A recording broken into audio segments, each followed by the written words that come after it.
Hello and welcome to this guidance presentation on AutoDoc HSE's initial configuration.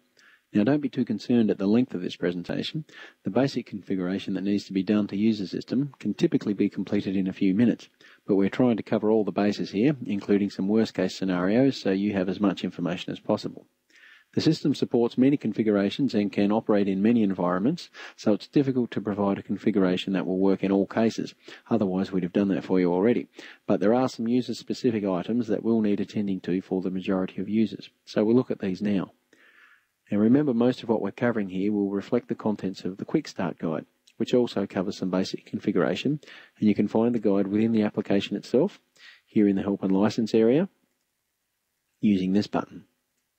Okay, first up, we highly recommend you use the Run as Another User option, which is found in the Global Setup area, here, under the General tab.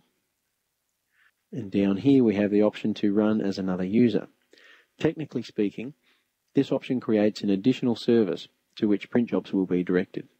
Practically speaking, this means AutoDoc HSE will be able to print to the remote printers and read and write to the network drives to which the user specified in here has access. It's important to note that if you don't use this option, the system will only be able to work with the drives and printers which are local to the machine on which AutoDoc HSE is installed. In summary, you're improving your chances of hassle-free printing if you use this option. And to make it really effective, you use a user who has access to all the network resources AutoDoc HSE is likely to need. If you don't have such a user, it's worthwhile creating a dummy login who has these privileges expressly for this purpose. Okay, for the sake of this example, I'm going to assume that the user Grace Knight has access to all the network printers and drives that AutoDoc HSE is likely to need access to, so I'll use her login. And this drop-down list here shows all the users on the network or the machine, and I select Grace and enter her password here. If I click the Test Login button, that will tell me whether the credentials I've supplied are correct. And they are. So I'll now use the Install Service button to install the service. Okay, so the service is installed successfully.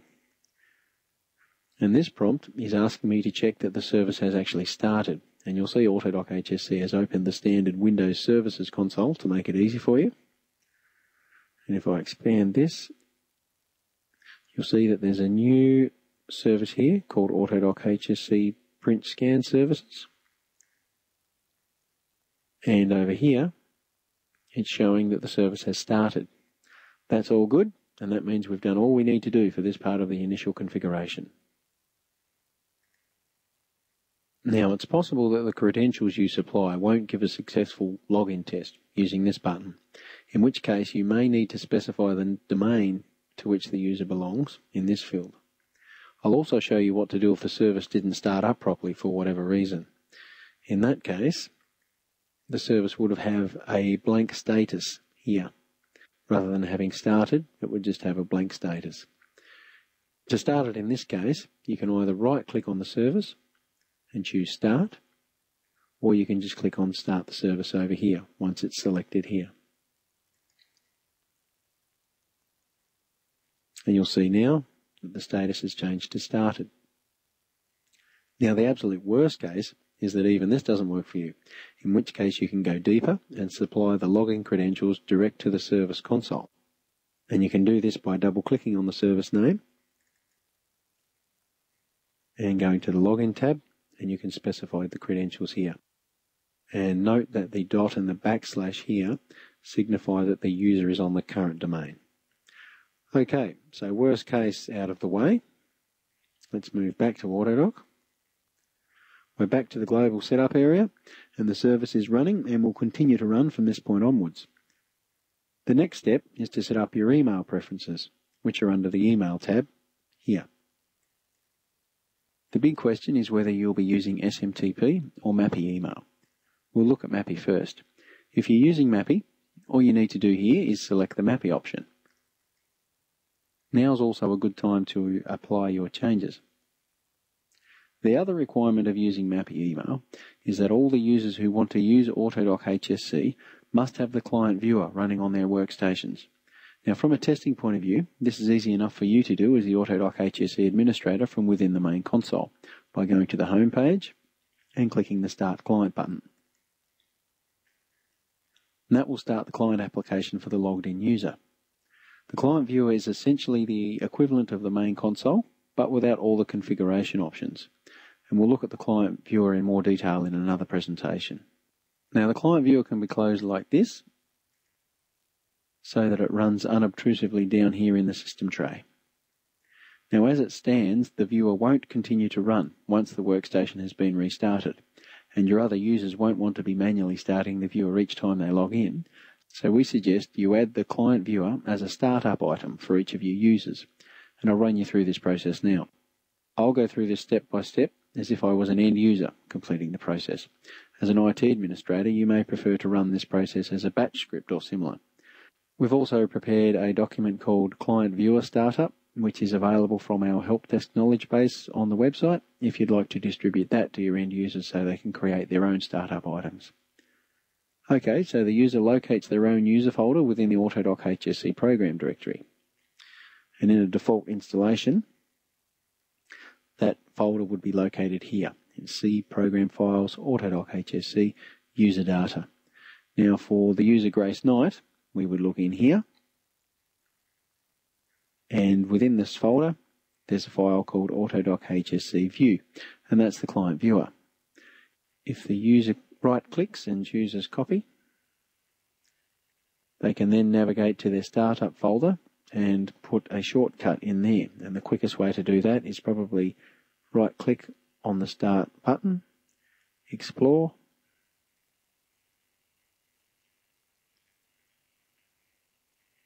we're in the Start menu folder now. Go to Programs, Startup, and paste the shortcut into there. Okay, now when the user logs onto their workstation, the client viewer will run automatically. And remember, we're doing this to support the use of MAPI email. You can, of course, use the same setup for SMTP mail, since your users will find it useful to have their own list of jobs available in the client viewer. I've demonstrated this here as part of MAPI setup because it's actually a requirement for MAPI, but it's optional for SMTP. Now, if you're going to use MAPI email with Exchange Server, there's a setting within Microsoft Outlook that we also recommend you set. And this is located in Outlook's Tools option, and then Account Settings. Now with the Exchange account selected here, click the Change button and clear this checkbox so that you're not using the cached Exchange mode. Okay, let's go back to AutoDoc HSE now and look at what you'd need to do for SMTP mail. You would select the SMTP option and then complete the settings details, starting with the host.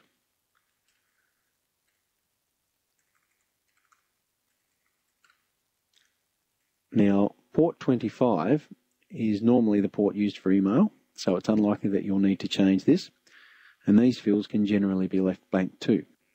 But to test it, we'll pop in an email address and test the connection.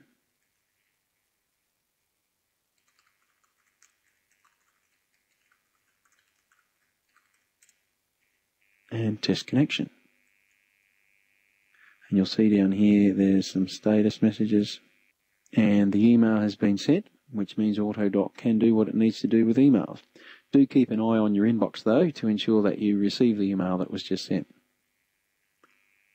The issue you're most likely to experience here is that your virus protection or firewall software will register that AutoDoc HSE is attempting to send an email, and depending on the configuration of those security programs, will ask you whether you want to allow it or it might just block it outright.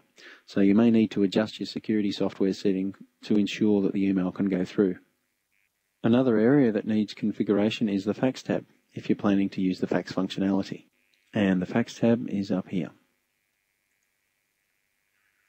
Your options here are to use Microsoft Fax, our own Message Saver Fax Gateway, and ActiveFax.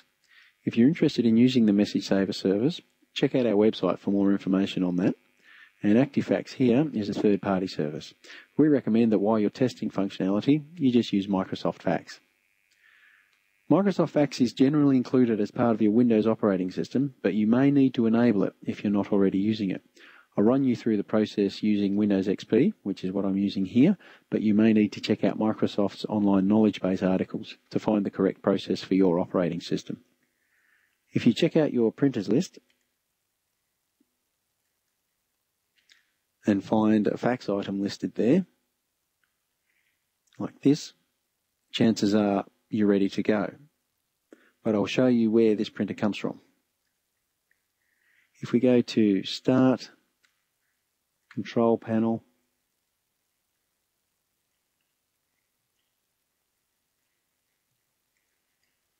Add or Remove Programs, and Add Remove Windows Components, we'll see that Fax Services is already checked. Now, if you haven't got Fax Services enabled, you may need to just check that checkbox and continue from there. Okay, back to AutoDoc HSE. If you're using Microsoft Fax, choosing this option here is often all you'll have to do. If you're using it in a server setup, you have these optional checkboxes too, which correspond to options on the fax server. But generally, if you just hit the Test Fax button, you'll get confirmation that AutoDoc HSE can talk to the fax service.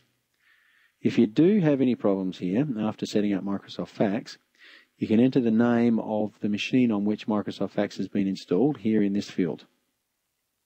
And the field here is for a dialing prefix. So for example, you could enter a 0 here if your telephony system has a requirement to dial 0 for an outside line. So that's the fax setup. Now, one more thing you may like to do before testing the system is to change the user information.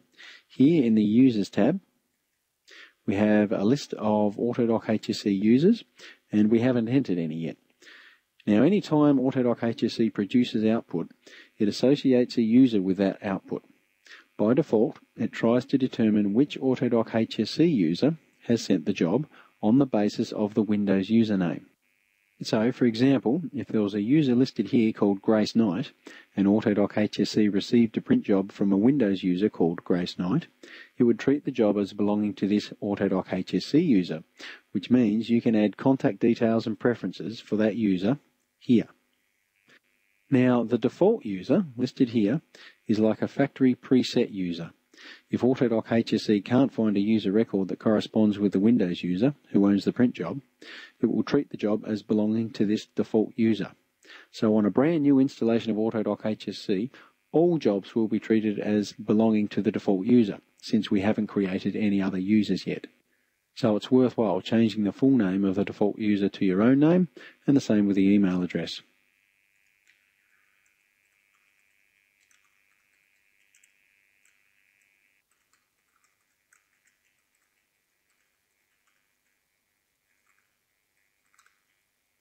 And then apply your changes. Okay, there are the basic post-installation tasks completed. This leaves AutoDoc HSE in a position to send emails and faxes for you. Now, while we've covered a lot of the basics that are covered in the Quick Start Guide, we still recommend that you use the Quick Start Guide to familiarise yourself with the basic concepts involved in using the system. The guide itself is available in the Help and License area over here. Thanks again for your interest.